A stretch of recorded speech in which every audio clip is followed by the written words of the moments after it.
বিরতির পর স্বাগত।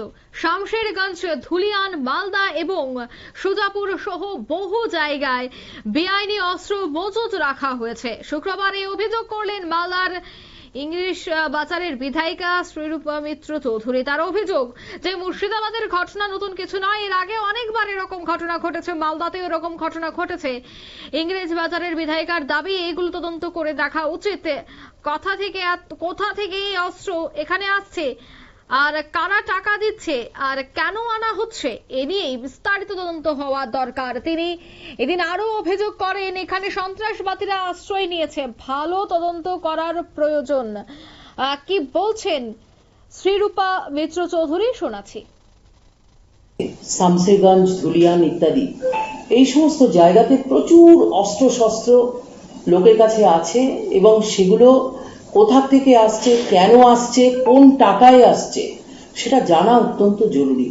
এটা নতুন কিছু নয় যে এই জায়গাতে বারবার আমরা দেখেছি জঙ্গি হানা, বাচ্চাদের খেলতে গিয়ে বোম ফাটা, নতুন কিছু নয়।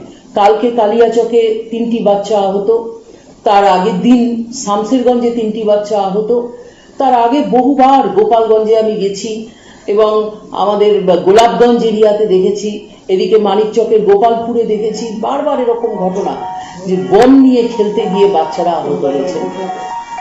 এত অস্ত্র শস্ত্র এবং জঙ্গি হানা সেটা কোথা থেকে হচ্ছে এবং কেন হচ্ছে, এই ইনভেস্টিগেশনটা করা ভীষণভাবে দরকার।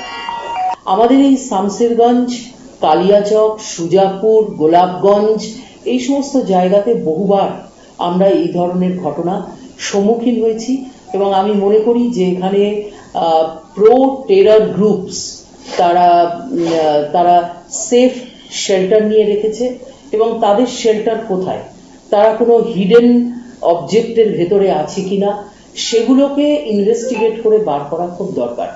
আমরা যদি এই বিষয়টাকে কমিউনাল ডিসহারমোনি বা একটা দাঙ্গা বলে চালিয়ে দিই তাহলে কিন্তু আমরা বিষয়টাকে ডায়ালুট করছি।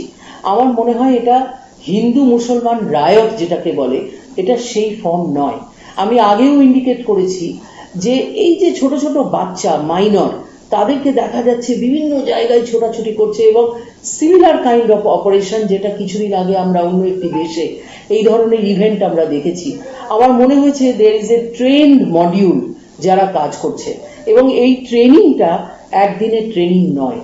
যারা এই কাজগুলি করেছে তাদের আইডেন্টিটি নিয়ে লোকাল লোকেদের মধ্যে কিন্তু প্রচুর সংশয় আছে। আমি আবেদন জানাচ্ছি, বারবার দেখছি পুলিশের যিনি আধিকারিক আমাদের পশ্চিমবঙ্গ সরকারের, তিনি বলছেন যে 280 জনকে অ্যারেস্ট করা হলো। অ্যারেস্ট যদি করা হয়ে থাকে তাহলে তার নামগুলো পাবলিশ করতে হবে, সোশ্যাল মিডিয়াতে পাবলিশ করতে হবে, দেওয়ালে দেওয়ালে ছেপে দিতে হবে এবং তাদের ছবি দিয়ে পাবলিকের কাছে রিওয়ার্ড ঘোষণা করতে হবে যে এই লোকগুলো কি ধরনের কাজের সঙ্গে যুক্ত ছিল এবং আজকে তারা এই কাজে কিভাবে ইনভলভ হলো।